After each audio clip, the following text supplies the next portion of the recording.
At number 10, we have this story of the delivery man. Of course, this creepy story happened around Death Valley, a hot and sparse desert in East California. This story comes from a Reddit user who shares an experience their parents had around 20 years ago. They said that their parents were planning on a weekend trip to a hotel around 30 minutes outside of Death Valley town, right in the middle of the desert. When they got to the place they were staying in, it looked totally abandoned. The dad got out of the car to look around and the mum stayed inside. Out of nowhere, a guy holding a bunch of newspapers turned up and started approaching the mum, whose window in the car was open. He said that his motorbike had broken down and that he delivered papers to Death Valley town. If he didn't get them there, he would lose his job. The mum couldn't see the motorbike and had a very bad feeling about the guy. Now the guy begged her to let him in the car and she refused. Eventually the dad came back around the corner and the paper delivery guy looked panicked. He dropped his papers and ran off into the desert. When the mum and dad went to check into the hotel, the receptionist told them that actually they don't get newspapers delivered to the hotel at all. When they checked the newspapers, they dated back to 1954. Now I'm wondering, was he a murderer or a local ghost? Coming into number 9, we have the Norwegian mountain menace. This story was posted by Tonbury King on Reddit. They said that they and their buddy decided to go on a late night drive into the Norwegian mountains to watch the sunrise across the land, which sounds really nice. He said that the drive up the mountain was very enjoyable and there's also a bar at the top. Although they knew it would be closed, they thought they could sit on the benches, have a little smoke, have a little chat and just take in the view. On the way up, they saw a person sitting on a boulder. They only realised what they saw after they'd driven by, and as it was late and the roads can be a bit treacherous, they thought they'd reverse back and see if the person was okay.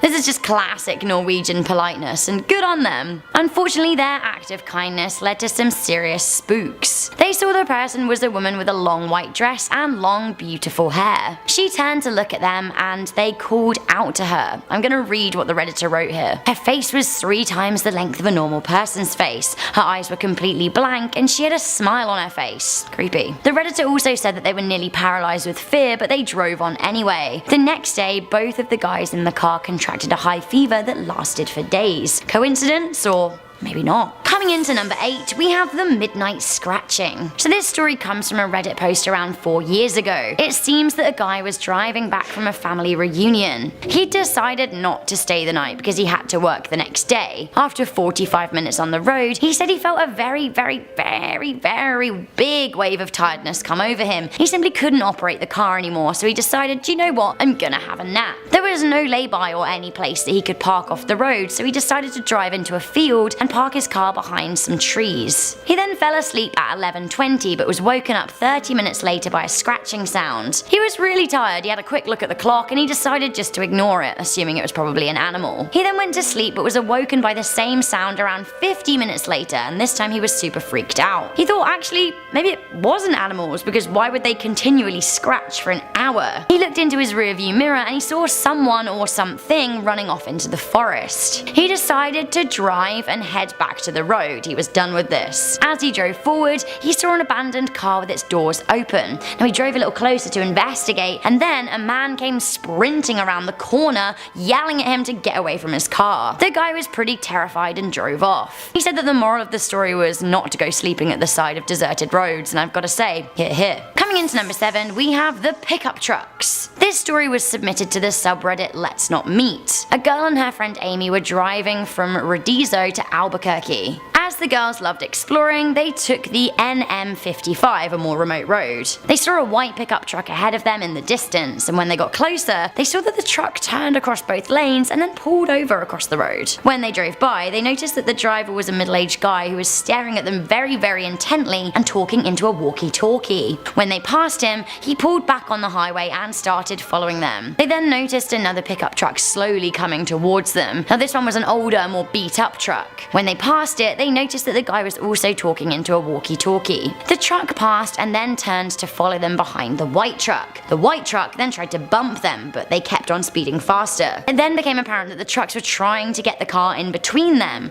Now luckily for the girls, a US Park Service car came off a little side road and then both of the trucks U-turned. The girls were freaked out though, and they had no idea what the intention of the truck guys were. Coming into number 6, real life could be scarier than any movie. Apparently so. Now this story comes from a road trip from 29 Palms, California to Albuquerque, New Mexico. The driver went through Amboy, a ghost town well below sea level and reportedly a location for satanic activity. The driver stopped by the Amboy sign to take pictures to show friends. As they drove forward through the deserted town and onwards through a canyon, they saw a red car stopped in the middle of the road. As they got closer, they saw a suitcase and two bodies lying face down. Feeling truly freaked out and uneasy, obviously the driver drove on, pulling out their 9mm pistol from under their seat because they really had a niggling feeling that it was a trap. I wouldn't stop. I mean, I would call the police later, but this is a lot. When they passed the scene, they then looked into the rearview mirror and they saw that the so-called bodies were getting up and around 20 people were emerging from long grass. The driver then hit the accelerator and motored forward. Now they recalled their experience saying, "I will never know what would have happened to me if I'd gotten out of the car. Somehow I don't think it would have been very good.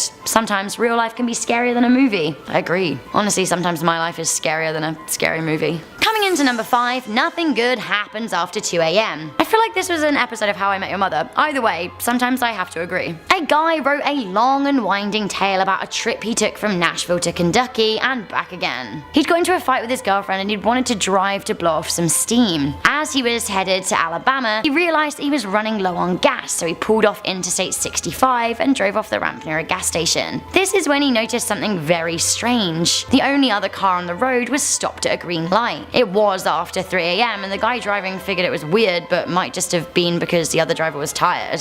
When the light turned red, the car rolled forward, pulled under the overpass and turned its lights off. The driver didn't want to go forward when the lights went green again, so they waited. When the lights went green a second time, they decided, you know what, they're just going to move on, and the guy then started following him. When he got to the gas station, there was also a police officer. Now he thought, well, maybe I'm going to be safe. That being said, the stalker also followed him into the gas station, parked and got into the lineup. After the road tripper paid, the stalker also left the line to follow him again. Now the driver said he sped through some red lights on his way home, and it's still the creepiest thing that's ever happened to him. So I visited the Golden Gate Bridge in December and it was really, really beautiful. That being said, I did have a scary time there, but that is a whole different story for a different day. At number 4, we have the story of the Bay Bridge. So San Francisco has a number of beautiful bridges, including the Bay Bridge and the famous Golden Gate Bridge. A man and his granddaughter were driving the epic route from San Diego to Portland, and they were stopping in San Francisco. They drove over the Bay Bridge and were struck by a diversion. The diversion led them into a district of a town with no streetlights and a very, very eerie vibe.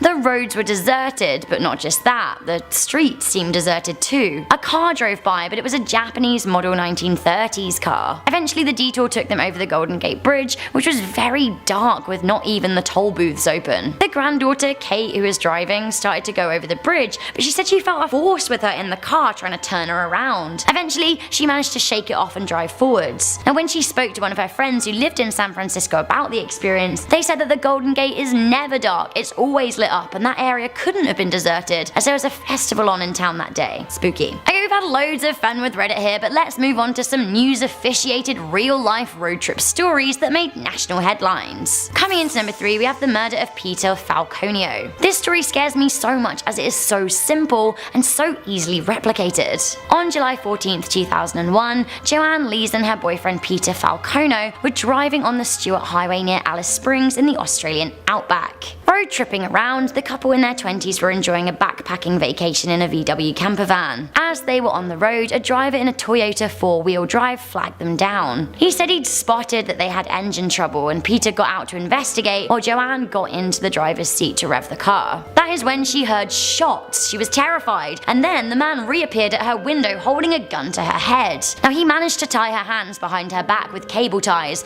and was dragged into the back of a man's car. When he was distracted, moving Peter's body, the girl then fled into the bush, fearing for her life and fearing she was going to be raped. She managed to successfully hide, and the man looked for her, passing close by, but he never found her. He later drove off with her boyfriend's body. Later, Joanne flagged down a road train driver who rescued her. Now the body of Peter Falconio has never been found, but the killer was later identified by DNA on Joanne. John Murdoch was found guilty and sentenced to 28 years in prison. So not all road trips are taken in cars. A lot of cyclists take road trips hitting the pavement with two wheels. Sometimes it can be the ultimate way to experience the open road. Unfortunately, what this cyclist discovered will haunt them forever. At number 2, we have the Annecy killings. The Al-Hili family were on a holiday in France and taking a road trip through the Alps when they were shot in their red BMW. Parents Saad and Iqbal's mother were killed. The family's 2 daughters were wounded but luckily survived, although their 4-year-old was found hidden under her dead mother's legs 8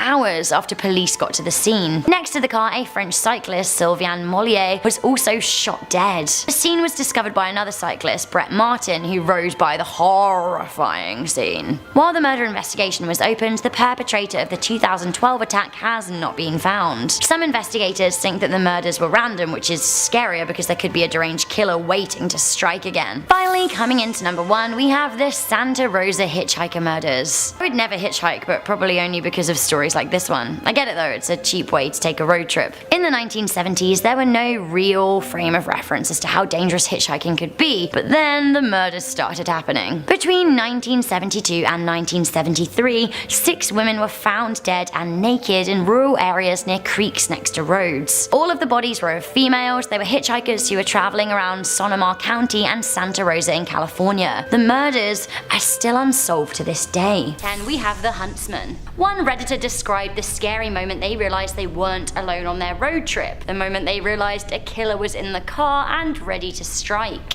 Responding to an Ask Reddit about the creepiest thing seen while driving, they wrote, "This is Australia. I drove about 3 hours at night from my father's rural property back into town, dark all the way. I made no stops and it was an uneventful trip, until I began to reach civilization at last, and in the faint illumination of motorway lights, I saw a large crumpled shape on the dashboard directly in front of me. It quickly resolved itself to be a huntsman spider sitting on the dash with front legs raised and looking straight at me. I hadn't opened the door in 3 hours. The thing had been in there with me for 3 hours. I was able to pull over soon at a service station and pump the car full of insecticide. I never found the body." Okay, this may not be a killer in the human sense or even a scary ghost, but a deadly spider riding along with me in assuming like a biting kind of position, scary fighting position, is pretty up there with one of the most terrifying things that could ever happen on the road. Coming in at number 9, we have We Are Family. In December 2014, Redditor Polar Bear Puppy posted this horrifying image with the caption, "I was driving down a woodsy back road in the mountains when I saw something out of the corner of my eye. I don't like the look of this, I'd be screaming for help. This honestly looks like a family of smiley woodland killers with cylinder heads." The picture received 4.1 thousand upvotes on Reddit and over 8,000 views on Imgur. People wrote some pretty fair comments on both of the social media sites too. On Imgur, someone wrote, "You stopped to take a picture and now you're dead," which probably is what happened, except they uploaded it. On Reddit, one viewer wrote, "My gut is saying it's a distraction. You should have been looking the opposite direction." I don't know what, yeah, maybe it's a decoy. The driver didn't seem to know the story behind the picture, but it can't be good. Honestly, looking at it gives me chills. Coming into number 8, we have the wedding dress. YouTube user Bill shared a scary story from a 1 a.m. car journey he was taking in March 2016. It seems he came across a woman wearing a wedding dress, her face covered with a veil, and she was walking very slowly along the side of the highway, holding flowers in her hand. Incredulous, the driver shot a video of the woman for Snapchat. He then uploaded it to YouTube. Apparently, the woman stayed silent and would not respond to offerings of help. Bill wasn't the only person who saw her either. It seems so did radio host Big Daddy Graham of Sports Radio 49 WIP. What a celeb. What the woman was doing at that time of night alone in a wedding dress, we don't know. Coming into number 7, we have Scotland's most haunted road. Yep, that's right, that is the A75 from Annan to Gretna Green. Shout out. One day I would love to drive from John O'Groats to Land's End. As we all know, it's one of the great British drives, that and clockwise to anti-clockwise around the M25. I would settle for the A75 though, it's a beaut, although it is a scary Scottish beaut. So many road trippers and truck drivers have reported seeing specters in the road whilst driving. Famously, in 1957, a truck driver reported that he swerved to avoid a couple walking in the middle of the road. However, when he went to investigate, he found that they had miraculously vanished. Coming into number 6, we have Route 66 and the KKK. Back in the 1940s, there was no scarier stretch of road for black Americans than Route 66. While the 2,440-mile stretch of road is often romanticized in the American psyche, its road of dreams sentiment is not shared with many Americans of color who are persecuted as they tried to travel the stretch. 44 of the 89 counties that lined Route 66 in its earlier years were all white communities that banned black people after sundown. What happened if a black American found themselves in this community after sundown? Lynching. That's what. And of course, there were the pockets of KKK organizations. The Ozarks on Route 66, for example, were a popular lynching spot, and the KKK ran rallies near the road approaching Springfield. Like, seriously, what an awful blight on the world's history. Coming in at number 5, moving from Route 66, we have Route 666. What is this? It's a road that you may not want to travel down alone. Route 666, aka the Devil's Highway, is the 6th spur of Route 66. Although states that the road runs through, including Utah and Arizona, have renamed it Highway 191 as to avoid superstition. Nonetheless, the Devil's Highway remains, and it runs by several sacred Native American spots. Whether or not that's why the road is creepy remains to be seen, but there have been countless reports of spooky goings on since the road opened. One story comes from Linda Dunning, who said that while she was driving along the road with her husband on one evening,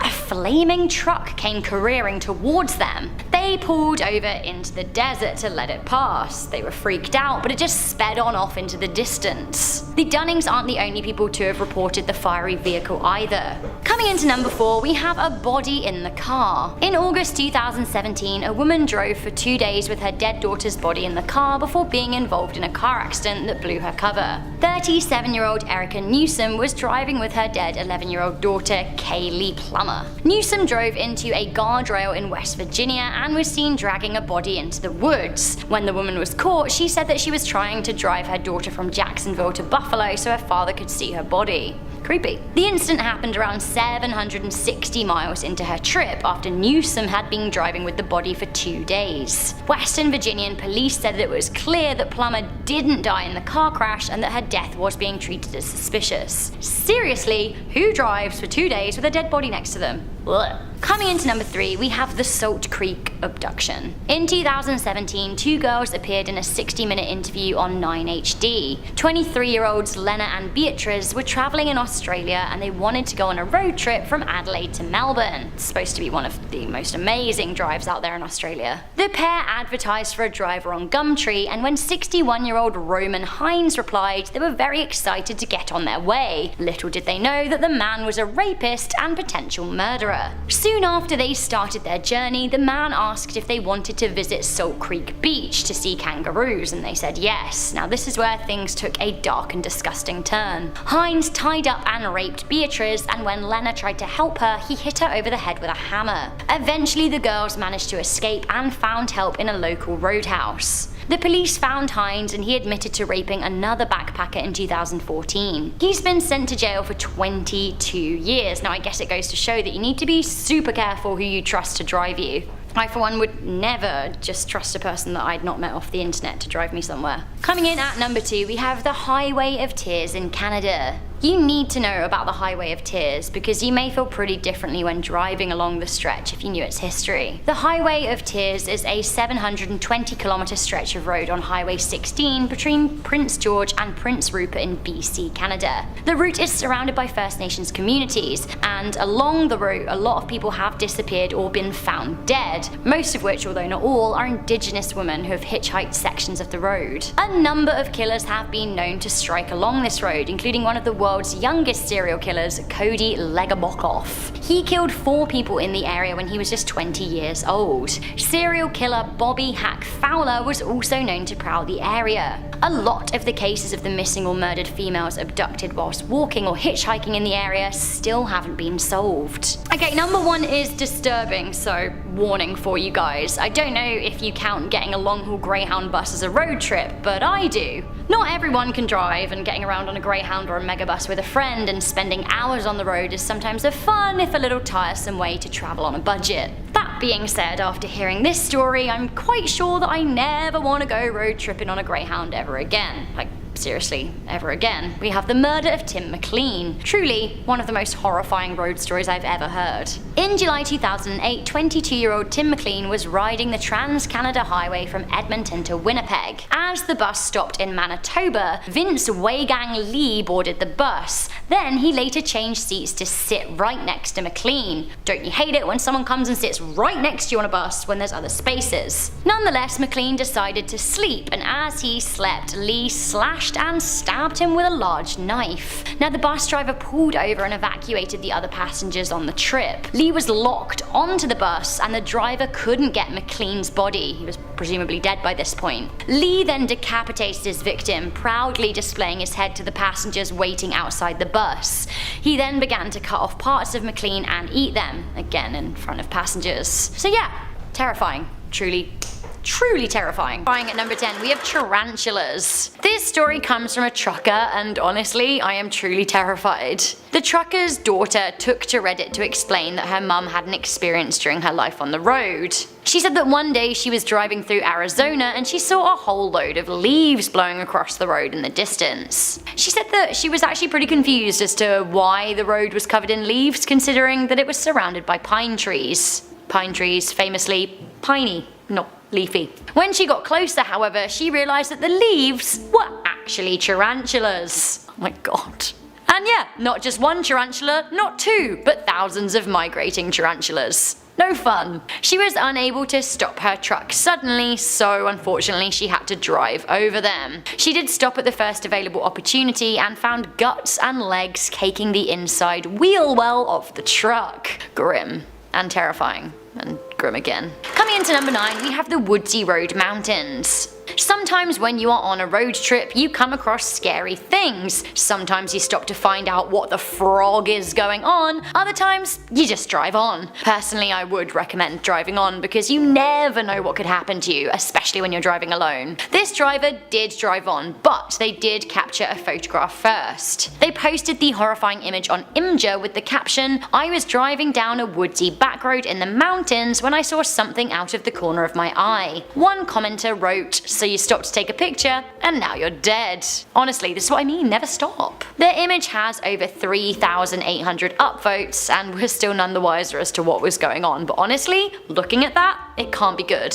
Coming into number 8, we have the story of the green and white truck. This story was shared on Dazed Digital magazine by writer Emma Sutton. Emma wrote of a road trip that she, her mother and sister went on across Wyoming when she was 8. She remembered fondly that her mum loved piling her kids in the car and just hitting that open road. One time though, Emma remembers the drive being truly terrifying. The trio of girls were driving on some small and lesser known roads in Wyoming, and at one point they turned into a gas station. They happened to pull into the station after a truck, and as the 2 young girls and their mum were in the station, they used the restroom and filled up their car. The truck driver that pulled in before them must have seen them in the gas station and seemingly decided to start following them. The mum suspected as much and started feeling very nervous. Emma recalled her mum making a plan to pull over and then pretend to get out of the car at the next gas station. She told kids to sit tight with their seatbelts on and to stay in the car. Now, as she pulled off, the truck followed them. As the mum pretended to get out of the car, the driver of the truck got out too. Luckily, Emma's mum was only pretending to get out, and she then slammed her car door shut and absolutely floored it. She drove away at full speed. The truck driver was startled and watched the family the whole time. Now, Emma's mum sped down a road and turned very quickly at the next junction, hiding her car and her family down a very small road. From the car, they watched as minutes later the green and white truck came speeding down the road, seemingly after them. He didn't notice that their car was hidden down the side road.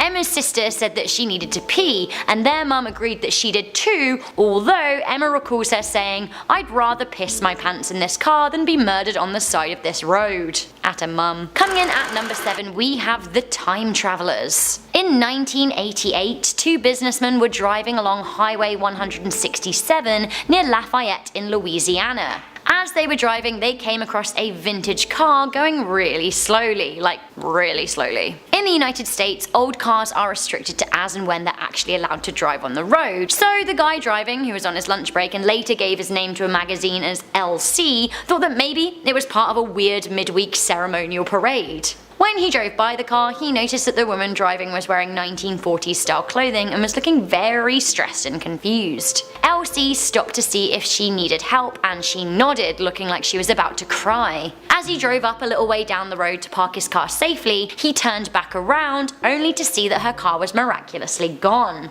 Elsie and his business partner kept on driving and they saw another really old car with a newer car parked up in front. That car also then seemed to vanish and Elsie decided to talk to the driver of the newer car, who seemed to have had a very similar experience. The trio of men were absolutely baffled and a little bit afraid. I think genuinely they thought they came across time travelers. Coming into number 6, we have Port Perry. The small Canadian town of Port Perry is located near Route 12. Now this runs up to Cottage Country and the Kawartha Lakes in Ontario. This also lays routes near down to Toronto in one direction and Ottawa in another. Basically, a lot of road trippers pass by or through this town. It seems that in the 1960s, a young man was testing the limits of a motorbike on an old road leading to Scugog Island. Sadly, he pushed too hard and lost control of his bike. The story goes that he came off his bike and hit his head on a rock. Others say that he was decapitated on a barbed wire fence. Either way, there is a rock in the area that has Ghost Rock graffitied on it. The legend goes that those who drive down the road after dark are likely to see a phantom motorbike, or perhaps even a headless motorcyclist. Some report seeing phantom headlights coming at them too. These days people often take a road trip to specifically see the Ghost Rock and try and catch a glimpse of the spectre. This is one road you do not want to take a trip on. We have Death Road in Bolivia at number 5. The north youngest road in Bolivia has been nicknamed the Death Road. In 1995, the road was voted the world's most dangerous road, and in the past 20 plus years it has certainly lived up to that accolade. Do you guys want to have a little look at it? Here it is, here are a few pictures. Whilst it does look very, very breathtaking, at the same time I would not want to drive on it. There are varying reports on the danger of this road, with some suggesting that the yearly death toll is around 300 people. Others suggest that the road sees around 1,300 fatalities in a year. On July the 24th, 1983, around 100 people in a bus were killed as it plummeted down a canyon. The road is a literal death trap. It's narrow, it's on a sheer cliff face, it's potholed, it has hairpin bends, it's dusty, and it's very susceptible to poor weather conditions such as fog, tropical downpours, and landslides. On top of that, the nearest ambulance crew are 2 hours away. Coming into number 4, we have the ghost of the tsunami. Japanese cab drivers in Inishimaki have been complaining of hauntings in their cars since 2011. It seems that following the devastating tsunami of that year, a lot of drivers, especially cabbies, have reported seeing people by the side of the road looking for a ride. Now, cab drivers who have stopped to take in these passengers then find that they disappear a short way into their journey. It seems the phenomenon was caught on camera in 2012 as CCTV at a taxi rank in Japan showed a woman approaching and passing through a car. It seems that the tsunami was so sudden that many people on foot were swept away and killed. 6,000 people were killed in the Inishimaki area alone. Coming into number 3, we have fresh blood. In a Reddit thread, drivers answered a post that asked what the weirdest, scariest thing was that had happened while they were driving. Redditor Eolond wrote that they were driving with their friend in the middle of nowhere. They said they were driving at around 1 in the morning, and as they drove, they discovered a huge swath of blood. They said a few seconds later, there was another patch totally covered in blood. They wrote that at the time they figured that someone must have hit a deer, although they were weirded out that actually their didn't seem to be any car damage or any sign of a carcass. In their teenage imaginations, shortly after, they freaked out that someone was bleeding in the woods or there was a killer on the loose. Honestly, if I was driving and I saw a whole load of fresh blood, I would be super freaked out. Coming into number 2, we have New Jersey's Route 23. Is it me, or is New Jersey the weirdest and most haunted state in the whole of America? Honestly, there's so much creepy stuff going on in New Jersey. So maybe the locals are used to all of the spooks, but if you're not local, you do not want to drive along Route 23, ever, let alone at night. The stretch in question is Clinton Road, a 10-mile run between Newfoundland, New Jersey and Upper Greenwood Lake.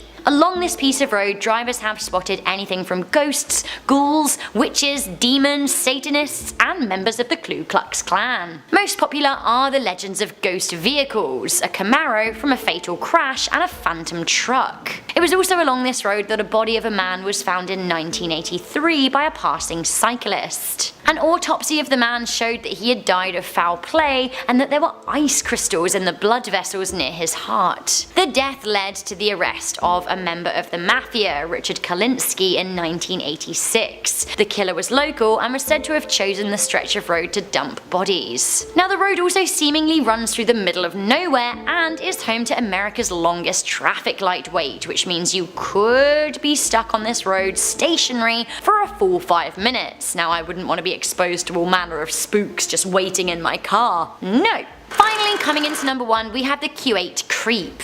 A video was uploaded to YouTube in January 2015 from a car's dashcam in Kuwait. I can't speak Arabic, so I'm not too sure what's being said in the video, but basically the driver sounds truly and utterly terrified. The driver starts the footage as he sees a white figure in the road. Check it out.